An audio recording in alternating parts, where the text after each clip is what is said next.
Hello and welcome to this very special town hall, She the People, the Gender Debate. At one level, if you looked at India today, you would perhaps think that women are making great strides. Everywhere, whether in politics or the corporate world or sports, women are grabbing the headlines and doing better than ever before. But if you break down the data and take a cold, hard look at statistics, a very different story emerges. One that suggests that equality is still elusive. Let's first give you the most staggering figure of all. According to government figures, 2,000 girls are killed in the womb or immediately after they're born every day in India. 92 women are raped every day, and these are only the reported rapes. Our law does not recognize marital rape yet or unreported rape. So this is a conservative figure. Only 1 in 10 Indian companies are led by women. And this is the figure that's going to shock you the most, because it certainly shocked me the most. Female labor force participation is actually coming down. Despite an increase in income and education, we are actually seeing women drop out of the workforce. Those numbers are actually plummeting at 27% today when you look at 40% in the 1990s. What is holding women back? Why is equality still elusive? How much of misogyny and patriarchy is wired into our traditions, our social customs, our cultural conditioning? To talk about this and much more, I'm very pleased to introduce a very eminent panel today, starting with Melinda Gates, who's of course a billionaire philanthropist, but today much better known for her work as a gender rights activist. I'm also joined by Kalki Koechlin, is one of our very, very talented actors, but she's also deliciously outspoken, very, very creative in her approach to the gender debate, and often very, very provocative, shakes us all up.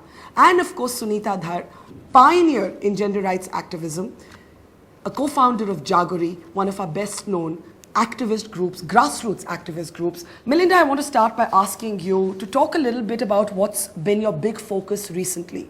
And you've spoken about the value of unpaid labor and how women and girls, particularly in developing countries or emerging economies, carry that burden. And you've actually calculated that the gap between unpaid work or unpaid labor by a man and a woman in India is more than 5 hours, which means that women are working 5 hours more on average and not being paid for it than men. If you believe that society is better off, which I do, I fundamentally believe that if you empower women, you lift up entire societies. We know that from around the world.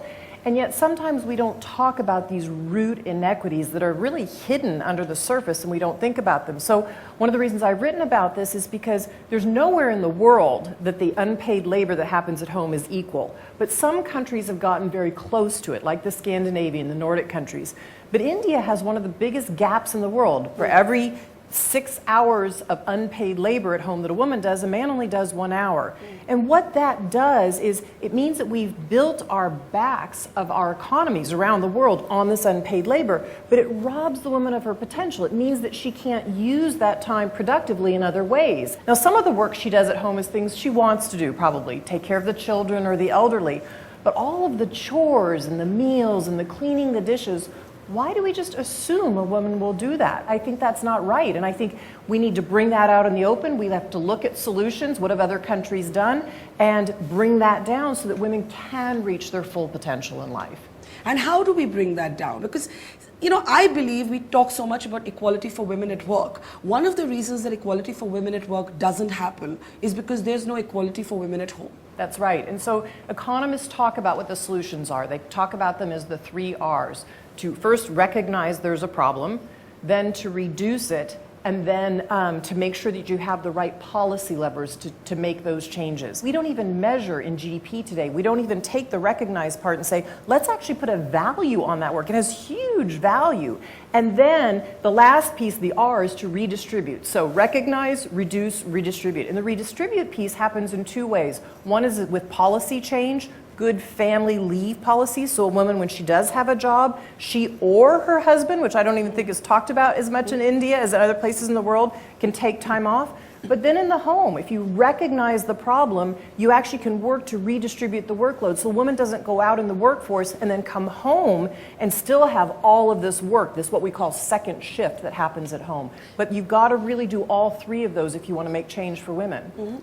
Before I bring Suneeta into that, Melinda, your personal example, you know, it's quite interesting that even the most liberal, feminist men and women among us, we will sometimes find even our own homes slipping into those stereotypes. And I read this really interesting story about how you would find at home that you would be the last person left in the kitchen. And then one day you said, nobody leaves till mom leaves. Right. And when did you decide this? That, you know, I'm not going to be that female stereotype standing over the kitchen sink doing the dishes while the husband and kids are lounging in front of the television. Yeah, so it was really great. So Bill grew up in a household where he did the dishes with his sisters, which was fantastic. And I had grown up in a house where I did the dishes with my brothers and my sisters.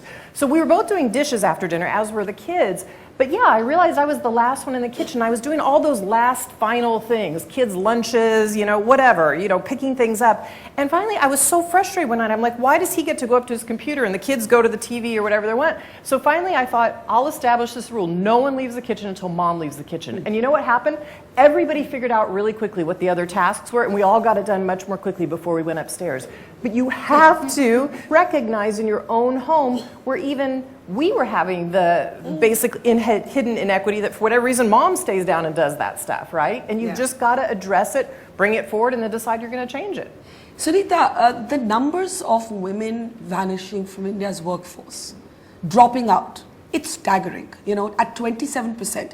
And one of the things that's really important to convey in the gender debate is that investing in women, and I know Melinda's made this point again and again, investing in women is actually investing in the economy. This is not altruism, NGO work alone. A recent paper actually suggests that if the gender gap is closed in the labor force, the GDP of India would go up by 27%. See, the data is different. The national statistics shows this decline substantively. But if you do micro studies, you also find that the kind of work that women are engaged with, because they're engaged in multiple livelihoods, sometimes all of this work does not get captured in the national statistics. So undervaluing, undercounting are two of the issues. The third that I'd really like to bring out, I'd like to say that we have to reimagine the way the settlements, urban and rural, are designed.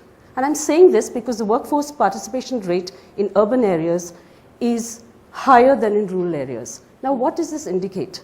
Women are actually subsidizing the state because of the way that the community infrastructure is. So the amount of time they spend in collecting water, in going to the market, in commuting to their workplace if they are in informal work as in domestic work, you find that the opportunity cost is extremely high. So girls drop out of school, the women are not able to keep up a sustained participation in the work that they have been engaged in. They have no recreation, there's no investment into their health, there's no investment into their nutrition. How much of this would you say is entrenched patriarchy, and how much of it is the failure of the Indian workspace to actually incentivize women to come to work? It's all of it actually. Women's labor is not counted, and as you said, it contributes to trillions of dollars if we had to calculate it.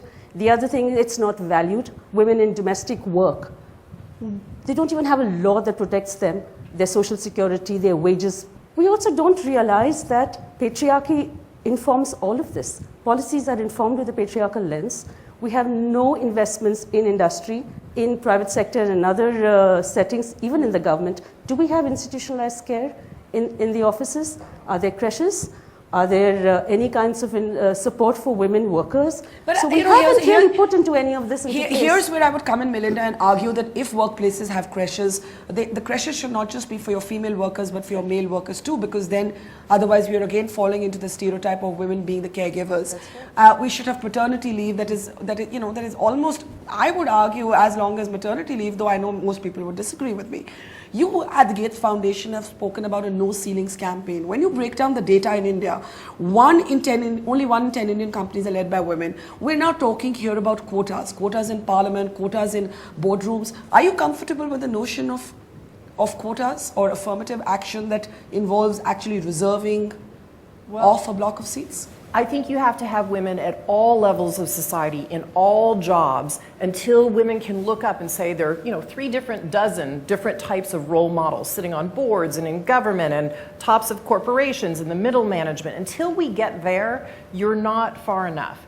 Now, how you reach that is different by different country, and I really think that's up to India to decide whether quotas in parliament or quotas on CEOs of boards. But I will say this, you're seeing more and more countries who've gotten a huge long distance start to look at this themselves. So even Germany just took a quota onto boards that was very controversial 10 years ago, and they implemented it. Some countries have done quotas for a certain amount of time and then taken them away. So again, it depends on the country about how you get there, but I will say you've got to get women participation, because even if you have one woman as CEO, or we see this in the United States, one woman on a board, she can't make change. She's got to be surrounded with 2 or 3 other women before she will speak up. Political mass. But look at this number. Since 2005, 25 million women have left the labor force in India. Are you personally comfortable with quotas? Would you choose to have one at the Gates Foundation? Well, the Gates Foundation, we do something without having a specific quota number, which is the entire management chain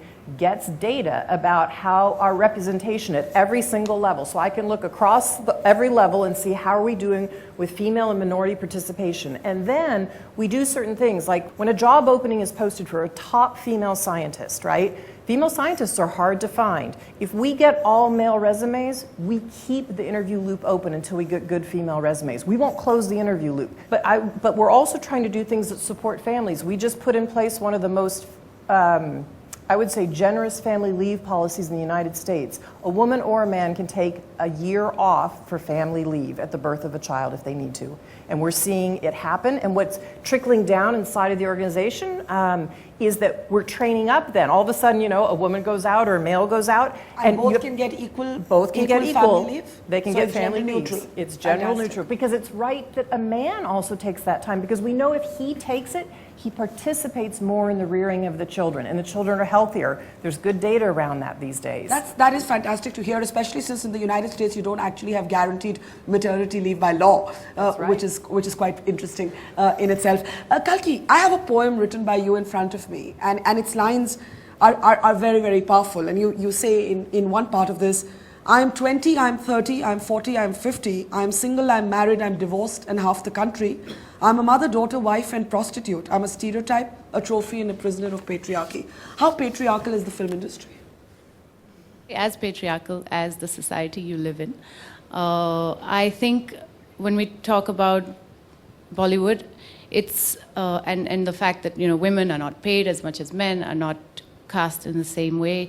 We have a shorter lifespan. Men can continue being heroes for a long time. It's a hero-based society. We are seeing scripts where the male is the hero and the female is the sidekick or supporting the hero in some way. Until that changes, until the writing changes and the thought process changes, and we make more women our heroes in films like Kangana in Queen or Deepika in Piku, where the woman is drawing in the audience. And she's the main hero of the film. Yeah. But that's the exception. Until that becomes the norm, and we see lots of scripts doing that, I don't think we can even begin to demand equal pay, because we're not bringing in that audience, we're not bringing in that business, and Bollywood is a business. But that's a kind of catch-22, right? Yeah, it is. Because if there aren't roles written for women, if women are not mainstreamed, then you're never going to close that pay gap.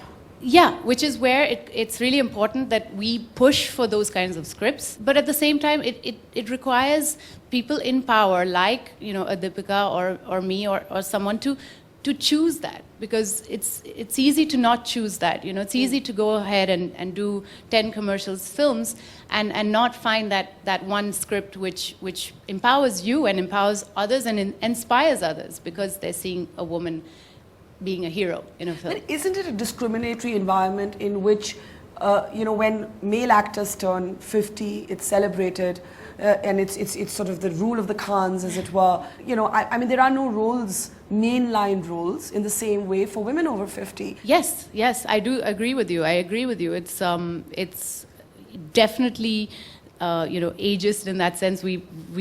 I've been told when I said I was 30 by a producer that, oh, don't worry, you have 5 years at least left to your career. So, I quickly started looking at my alternative careers, started writing poems. No, but, I think, but it's also in the hands of the audience. If the audience keeps choosing the same formulaic scripts, the films, and they keep going back to the cinema for the same things, well, that business model is working. I just want to bring you in, Melinda, on this, that what have you found in your experience have remained the sort of last male bastions where women are still finding it difficult to break in? In the United States of America, politics would seem the obvious ceiling. Yet, you've gone on record to say that gender is not necessarily the prime qualification for a candidate. But on the other hand, you've actually got a presidential candidate who has called breastfeeding disgusting, who has said that he understands why Ariana Huffington's husband left her. So blatant, brazen sexism. I'm just wondering, is politics the last male bastion when it comes to women at work? No, there are many, many places that women at work aren't represented equally. In economics in the United States, in physics, in biology, in computer science. I will say it's still pervasive in the United States in all industries. Hollywood is a perfect example in the United States where the women are really speaking out. Jennifer Lawrence, one of the biggest stars, found out that she's not making as much in a movie as her co-star Bradley Cooper. Well, the agents weren't asking enough money. She said, shame on me for leaving money on the table. So now they're creating transparency in their own salary figures. So again, that's the power of the press and social media, is people speaking up and saying that's unacceptable. But isn't there also kind of respectability to brazen sexism? Like I said, Donald Trump is a presidential candidate, Larry Summers before that.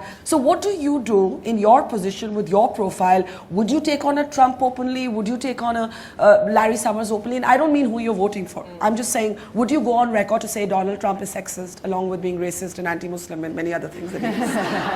I'm going to leave my private comments about presidential candidates at home when Bill and I do the dishes, because ultimately the foundation has to work with whatever government comes into play. And I think politics in the United States happen to be as divisive as in India right now. That's unfortunate. But I will say this, I see amazing leaders around the world. I just spent a fair bit of time with Prime Minister Justin Trudeau in Canada. And he said what it took to get 50-50 cabinet members in his cabinet was really quite something. I mean, to really get women to apply, because women don't think they're qualified or they weren't finding qualified candidates. I also get to work, we're super lucky as a foundation, we work with Chancellor Merkel. She is amazing on all kinds of issues, male and female. So I see great leaders in places, I see enlightened men, I see enlightened women, and we ultimately need whoever's in a position of power to be for women. If you have any questions, I spotted Ellen there, Ellen Barry of the New York Times. One of the paradoxes in India is that families all over the country are shoveling money into educating their daughters. Those numbers are remarkable. So very poor families are bankrupting themselves to send their kids to school, to send their daughters to school, and yet that's not really showing up in the economy. So where is that impulse being lost? Suneeta, do you want to take that? I think what's happening is that marriage is the destination. Many of the studies show that more than 90% women are being educated or being skilled. Families are still held by traditional practices of marriage. So education is an investment for the marriage market and not the work market. Some bit of mobility into the market and work, unless the girl is strong enough and stands up for herself and says, I don't want to get married, I want to be by myself, I want to contribute to the family or stay by herself. Mobility is another reason. Can I just get the mic to Indira Jaising? And I'm bringing this to you because I'm struck by Suneeta talking about the premium on marriage actually being interwoven with sexism that we don't even recognize to be sexism. And Indira, I'm asking you this because the government has again gone on record here to say that marital rape will not be recognized here. And to me, it takes us back to this premium on marriage. It's like a woman in India has no identity unless she's a married woman. So the point that Suneeta made, that you want recognition as a citizen, because as a citizen, you have entitlements and you have legitimate aspirations, whereas as a married woman, you're performing a role. But to talk about the dropout points, yes, one big dropout point is marriage. and the other one is childbirth. What I notice in the legal profession is that the moment a woman lawyer has a child, she just disappears from the courtroom. Now, there are so many reasons for this. One of them is what Melinda said about her having to be the primary caregiver.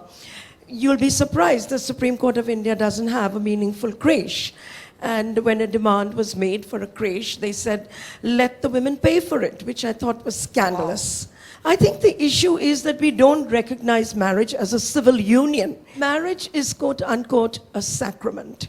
And that is why marriage in India is seen like as an quote-unquote Indian marriage, as if an Indian marriage is anything different from any other marriage anywhere in the world. Yeah. So one, I think, is that we need to sanitize the institution of marriage, clear it of all the religious debris that has been built around it. I can see Kalki, I think you're seconding that, because does that come from the kind of scrutiny you had to face because you got divorced? I'm just wondering how much of that is personal. I'm a divorced Bollywood hero and you can't ask me any serious questions. I'm not reliable. Not reliable at all. I love your sarcasm. Do you want to just complete that point? Yeah. To come back to the issue of workplace, one has to recognize that one of the other very big barriers to mainstream employment is sexual harassment at the workplace. Yeah. I find that the more organized the workplace is, the more hierarchical it is, the more difficult it is, and the higher a woman goes in the ladder at the workplace, the more intense the sexual harassment she faces. I just want to bring in Melinda here on 2 points. One, you have called for India to have a nationwide survey of sexual violence inside the home. If you fundamentally believe, as Bill and I do, that all lives have equal value, you start to look at where are we going to make investments as human beings? And one of the places we've decided to invest in India is in health. And I think the thing that struck us as we were looking at some of the statistics that were coming out of our own sites was just this intimate personal violence that happens in the home actually affects both the birth weight of the child and whether a family actually goes and accesses the health services, whether a woman actually goes into the health facility, which we know will save her life, but she's less likely to do that if there's violence in the home. She's also less likely to breastfeed her baby. And so that's the reason that we started to just look at that linkage of health. And it'll be up to India in terms of what they want to do in terms of the government. But I think any time on any social issue that you're trying to change, I don't care what country you are in the world, you have to bring light and transparency to an issue. And until you have open dialogue and transparency, and until you publicly decide we're going to change this norm, you won't get change. After your first child, because Indira spoke about how having a child is one of the key points at which women drop out of the workforce, you actually opted out of Microsoft at that point. What made you do that, and how do we make it possible for women to not need to do that? So I made a choice. I loved my career at Microsoft, and I absolutely shocked Bill that I was going to leave Microsoft. He couldn't believe it because he knew how much I loved my career. Now, we were in an unusual situation. He was the CEO of the company, right? And so I knew in a fast-paced technology setting, if we really wanted to have the family life that we had dreamed of and imagined and those values, you couldn't have two people going hard charging at that time. But I always knew I wanted to take time off and then come back into the workforce. And I didn't know in what capacity I wanted to do that. But for me, it wasn't, hey, I'm leaving forever. It's, I'm taking some time off. And that's what we're starting to find, is that's what families want to do. Either he or she would like to take a bit of time off when the children are young, or if they go through a medical crisis with an elderly parent, take a bit of time off and know they can come back into the workforce with their skills at the same level of job that they left. That is actually a really good model. Talking about the home, Kalki, one of the things that we don't talk about often enough is that more than 90% of women in India are actually sexually abused or assaulted by somebody they know. And I'm bringing this up because I think finally in India we are beginning to see the sort of conspiracy of silence, the veil of silence around sexual abuse lifting.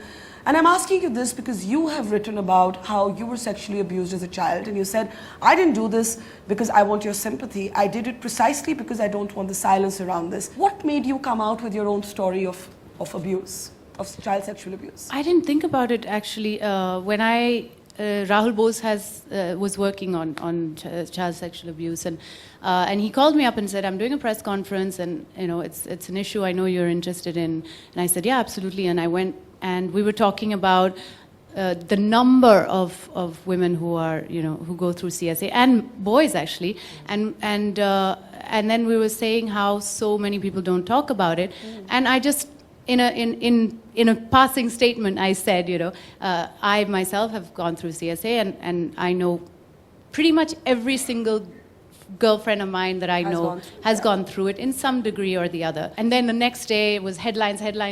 Kalki is, has been abused as a child and everything. So I took a step back because I don't want to publicize my personal story. I'm not here to talk about that. And I just wanted to give that confidence to people that, hey, I know you've been through this, I've been through this, we've all been through this, so, we can talk about it. But there's a paradox, Suneeta. There's the stigma around the victim or the survivor. We thought Nirbhaya was an inflection point in our gender conversation, but we couldn't even call her by her name. To not be able to take somebody's real name speaks to a societal stigma. We can't even talk about having a period openly in this country. It's still taboo. When you go and buy a packet of sanitary towels at a chemist shop, Melinda, here he will give it to you in a black polythene bag so nobody sees what you're carrying out of the store. And this reminds me of what you once said. That you said saying sanitary pad in India, borrowing from Harry Potter, was like going to Hogwarts and saying Voldemort, he who cannot be named. So you've obviously experienced this here as well. So Melinda and then Suneeta on this. So women all over the world have menstrual cycles. It's part of our bodies. It's part of being able to give birth and give life. And so it just seems crazy to me that in this day and age that it can't be discussed. I mean, I know men who go to the store for their wives in the US, and it's not put in a black wrapped up package. It says right there, this is what it is, right? And they go through the checkout line. I've seen it in the grocery store. I have a 13-year-old daughter, and she downloaded the application on her smartphone for her period app until she got it. She couldn't wait to get it, right? She told everybody, I downloaded it. And then the day she got it, she basically announced it to her friends and the family. And I thought, how fantastic, right? It's part of life. And yet, Suneeta, here, at the heart of the debate around women in worship, menstruating women are considered impure, and that's actually what nobody talks about when we talk about women getting full rights to the temples they want to pray in or the mosques they want to enter. One of the things we really lack in our education is sexual education and body literacy. And therefore there's a stigma attached to it. We cannot transform anything in patriarchy or chip away at the system until we start these conversations very early. And I'm very happy to see that a lot of young people today have come out with very innovative campaigns. Happy to lead. Yeah. The sanitary napkins all over social media, talk about it, it's up in your face. And it's not about shaming anybody, it's only talking about the fact that there's equality in the temple of worship as well. I want to call on Aditi Mittal. Aditi is a stand-up comedian who actually just did a whole show sort of bringing up this taboo subject of sanitary pads. So Aditi, tell us a little bit about this. I think personally, when I started writing it, I started trying to make sense of it because I couldn't understand it. That soft-spoken lady on TV who was pouring blue liquid all over stuff. And when someone actually had a pad, I was like, wait, is this the same thing? And I constantly got told that, oh, you're sort of doing this in English into like at a comedy club, or at like a bar or whatever. How does it matter? You're preaching to the choir. And it actually really shocked me that, having an education or being rich is not the equivalent of being progressive. And sort of, in fact, it helps you hide your aggressiveness even better. And I've had people sort of threaten me. A guy tried to spit on me. For what? Because I did this bit. And luckily So what did you do? Like, give us a sense of what you did. So I think he was really drunk also. So he did one of those, like he really reeled it in. He was like, and then he went to spit at me, and then I guess he didn't put enough force into it, so it fell on his own legs. And then luckily the bouncers were right there, so they but he was just like, he's like, tu kitni gandhi hai, tu kitni disgusting hai, and a lot of other things that I'm okay with being. So it was genuinely, to me, very shocking that people were reacting like this towards something that is life. And what is sort of the send-up line, your favorite send-up line about sanitary pads. That each pad is individually wrapped, which is then placed inside a plastic packet, which is then wrapped in newspaper by the chemist, and then placed inside a black plastic bag. Like, I have seen more careless cocaine smugglers at the Afghani border. And I want to bring in Shavana at this point, picking up on this theme of misogyny being culturally entrenched and the confusion that women and men are going through today about what's actually empowering and what's actually reinforcing a stereotype all over again. And I ask you this because you have questioned the hypersexualization of women on the screen. And I remember you doing this, and we have this thing, Melinda, here called item numbers. Shavana, and why this disturbs you, when many would say this is about choice, this is about empowerment, this is about women now finally being at peace with their sexuality. But that's precisely it. The item number is presented by a lot of women who are actually doing it in films, saying that it's a celebration of my sensuality. And which is fine, because it's wonderful for sensuality to be celebrated. But under the guise of that, what the item number does is actually commodify the woman and place her under the male gaze. Because the business of films is the business of images. And when the camera vicariously moves over fragmented bits of a woman's body, it actually robs her of all autonomy and objectifies her. So I think it's very important to understand that you shouldn't do one thing because you believe it's something else.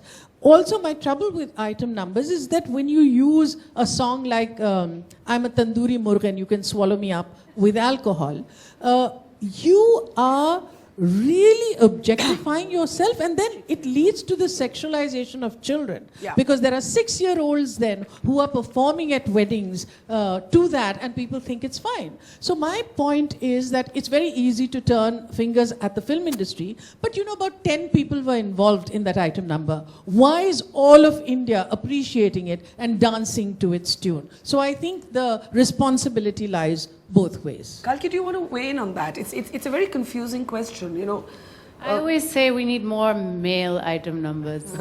You know, we really need to see. I don't agree with that, because male item numbers would objectify males, and that's not the purpose at all. I don't know. I find this a tough one, because sexualization on screen is something that I've seen in many movies, and it hasn't disturbed me. I think what is wrong is the rating system in India. What is called a family film is not a family film. If you're seeing item numbers in a family film and then kids are picking that up, that for me is a problem. Actually, the problem is a little more complex than that, because the whole problem of saying that I object to item numbers somehow empowers the morality brigade to say, all right, see, you shouldn't be wearing this, you shouldn't be guy rating, and that's the problem. Yeah. Because it is a very nuanced debate. Yeah. It's saying don't objectify yourself, but not surrender to the morality brigade. Because It's not a morality argument at all. Yeah. Absolutely. Absolutely, I agree. I agree. Melinda, I just want you to speak a little bit about what happens when faith and gender collide. And I ask you this because you have committed the Gates Foundation to contraception. Well, it's one of the biggest things the Gates Foundation does. But you're a practicing Roman Catholic. And you know, you have in a statement said on abortion, I'm not engaging publicly, we do not fund abortion, but we do fund contraception. Now, how did you personally reconcile your faith with your need to assert the equality of women?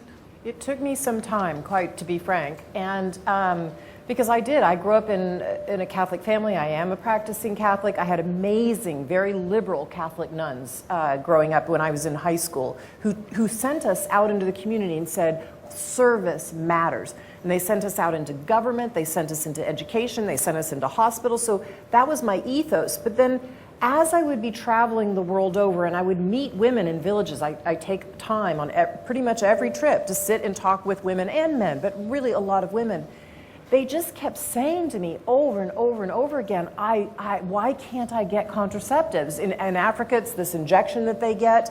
And they would say, you know, it is life and death. I cannot feed the 3 children I have, much less have another one. And you can't get men to use the condoms. And they would say, I can't get my husband to use a condom because in Africa they would say, the women would tell you, if I ask my husband to use a condom, I'm either suggesting he has AIDS or I'm saying that I do and that I've been unfaithful. So that is a non-starter.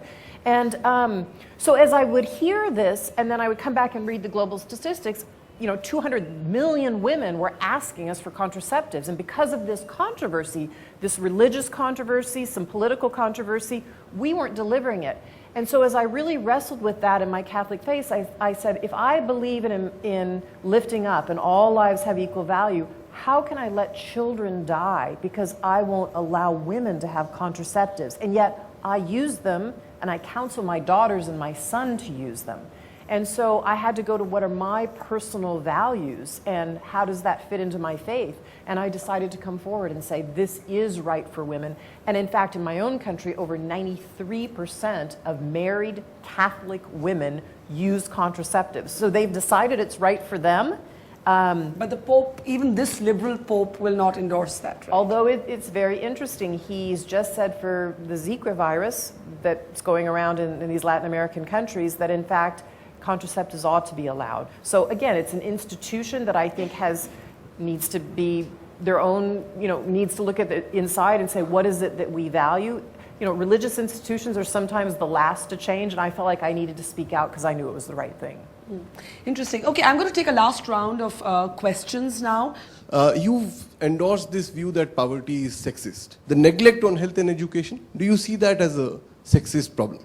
I think that health and education are the 2 levers that you have to start with because I don't think you get on to the economic opportunity for everybody unless people have their basic health lifted up and their education lifted up. Okay, go ahead, ma'am.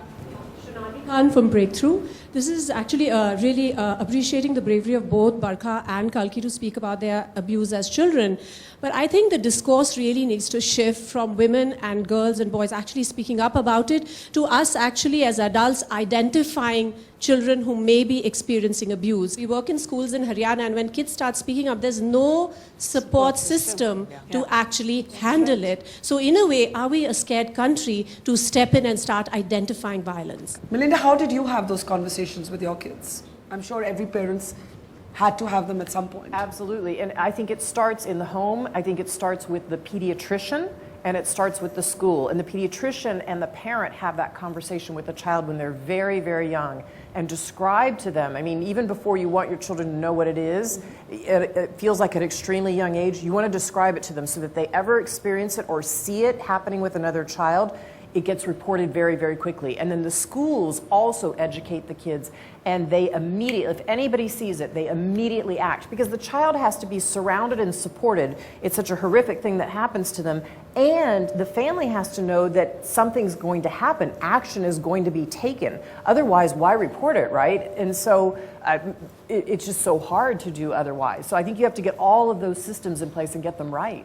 You want to add to that quickly? Then, yeah. I think it's very important that education, health, legal literacy, and a larger citizenship rights entitlements debates start taking place very early on so that accountability can be set into motion from school and community onwards. All right, the last 2-3 questions there at the back. Yes. My name is Shubh, and I'd really like to hear the panelists' views on the role of part-time work or job sharing in enabling, encouraging women's workforce participation. Part-time work.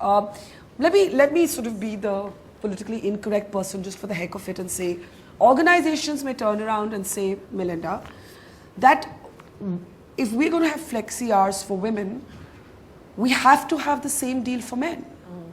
And if we don't, then that's a discrimination of its own kind, because then we're kind of saying to women that we'll relax the rules for you. And isn't that a problem? Why not do it for both? I mean, again, if you allow part-time work and you allow job sharing, do it for men and women. It will allow men to actually take some time to be with their child. There's nothing wrong with that. All right, I'm on limited time, so last 2-3 questions maybe, ma'am. Yes. I do a lot of work in India and in Bangladesh, and I'm really struck by the transformation that one has seen in the rural landscapes of Bangladesh with the garment factories and just this opening up of jobs for women. So I guess I'd like the Like, you don't see the same kind of dialogue around this in India. So could you all maybe comment on what's the thinking in this context of Make in India, about jobs for women? You're right. There's a lot of change taking place in the rural tribal areas. You look at women and what they pack into their day, multiple livelihoods, tomato extra crop that they hadn't done 20 years ago, poultry, going to the market, Narega. So I think we have to begin to reimagine. I really want to come back to the world. How do we imagine our economy? Is it growth for few versus none for the others? Or is it an investment that we have to make so that women can enjoy their work? There's investment by the state. And there's a way by which the young girls can enter the market. That's where we began the work with. Yeah. And so I think there's a huge opportunity. We don't look at manufacturing sanitary napkins in India. Do we talk about it? Do we talk about making contraception that's safe for women? We don't talk about any of these conversations in some of these new policies that have been put up in front of us. Okay, I want to take 2 questions to... Okay, I'm seeing 3 hands go up. We have 5 minutes left, so I'm going to take all 3 comments from the floor together, and then we'll just take last comments here. Sonal Mansingh, if we can start with you. If we can reach ma'am a mic, please. Yes. I'm going to take 3 comments together and then come to the panel. Yeah. Just one sentence comment. Make in India is lovely. My take on it is wake up India. So wake up before Make in India. Poonam Motreja sitting right next to you. Yes. Thanks, Barkha. I find that the women in India, given our work in rural areas and urban areas, are very ready for a change. And so we keep talking about the change, but it is the social norms, changing the social norms and having a broader conversation that will change. We'll keep talking, but also we found that the aspirations are to change, and aspirations are very different. I keep saying now the better half, the other half knows how the better half lives.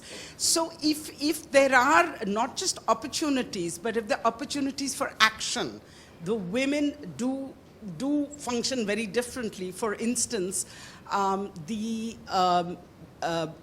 patriarchy has permeated women. So we know from census and from our own research, 48% women said they believe it's legitimate to experience domestic violence of any kind.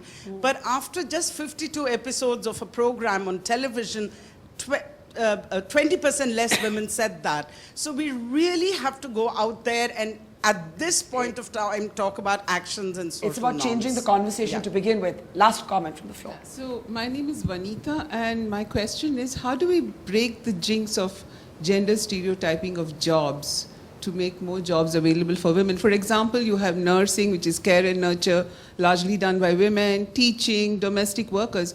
What about the plumbers, the electricians, and all of that, to break that stereotype after those girls have gone to school? Where are our technical schools offering that? So how do we address that? I think you should take that, because you've also spoken about computer science and math, and is there a danger here? Sometimes women we like to compliment ourselves, and we like to say we're more nurturing, we're more compassionate, we're more responsible.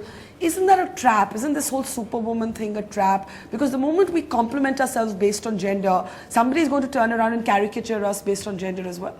Well, I don't know about it from that perspective, but let me say this. I travel all over the world and have been lucky enough to do that the last 15 years in the context of this foundation work. India has unbelievable assets that I don't see in other countries. You have a self-help group platform. You have millions of women organized into these self-help groups. And when I see them get together, and you see these groups of 20 women in Jharkhand, for instance, who will tell you, I had no voice in my village before. Nobody knew my name. Now everybody knows my name. Now I have money. Now we are going as a group to the government and demanding the services we have the right to. Now we are going to the government and saying, you have to try that rape case. I wish we had that platform in other countries. So I think that's an asset that can be used. India has a free press. I go to a lot of countries that don't have a free press. Press bringing up the issues, bringing up violence, bringing up facility births, bringing up, hey, how are we doing on contraceptives? That's an asset. Bollywood. Do you know how many countries would like to have a Bollywood? I mean, images matter. They matter hugely. So showing women in jobs, all kinds of jobs, in images that it's okay to go to work. Not only okay, it's fantastic to go to work as a plumber, as an electrician, as a government official, as a CEO of a corporation. You have these assets that can be used, and if used well, wow, to me, you could actually get a lot of social change despite what's happened in the past. I think you have to look at how do we move forward and how do we take all of those assets to galvanize them on behalf of women. Can I ask you in the last 30 seconds to all of you, to speak from a personal place and not a policy perspective, what is the toughest thing that you've had to face as a woman that surprised you, a battle that you had to fight that you didn't think you'd have to fight? I'll start with Kalki, Suneeta, and then give the last word to Melinda. I think for me the hardest thing, I come from a family which has believed in gender equality, and I've been very lucky to be allowed to do what I want, to choose my career, and to have the financial capabilities to do that. But I still find, being this educated, liberated woman, that I'm dealing with men who are not educated and liberated. And I think we need to talk about educating the boy child as well, and bring men into this conversation as much. Suneeta, toughest thing for you? I also grew up in a very liberal, progressive family with a lot of support throughout my life. And a lot of my work in the women's movement as a person, as an activist, were the slogans that Kamla Basin and the songs that were sung, "Tu khud ko badal, tabhi to zamana badlega." But yes, I agree with Kalki. There's a lot to be done with men and other people in positions of power and institutions. The reforms haven't taken place. Families haven't changed. Dowry is still an issue. How come I, as a young adolescent, took a pledge in my community? I belong to the Kashmiri community in Mumbai. I stood there, and I stood there alone because no one stood along with me on saying, I will not take dowry, I don't believe in dowry. Until today, we haven't eradicated that. So that's really difficult. Last word to you, Melinda. Personal struggle, a personal challenge? Sure. I think at every point along the way, whether I was in computer science or when I was at Microsoft, not inside the company, but externally in the tech industry, or even in my job in the foundation, at least in the beginning, I was always underestimated. I would walk into a room and just assumed somebody else, people would assume that the man was smarter in computer science, in my role at Microsoft, at the foundation. Oh, Bill must know more than Melinda. And so, oh yeah, I still face that. I mean, Do you still face that? Sure, even today? Not inside the foundation, but if I walk into a government ministry where they've not met me before and they've only met Bill, until you speak for the first 2 or 3 minutes. So I just have learned to overcome that. You just say, hey, that's an obstacle. I just kind of assume it's a given, and you just show them what you know. And once you do that, you overcome it. Well, thank you for the work that all of you are doing, all of you in fact. These are such important conversations to have, and I really want the day when these conversations are not on the margins of mainstream media, but right in the center where half the country is actually, this is about all of us and the other half of engaging the men. Thank you, and a big round of applause for our audience and our panel and to you.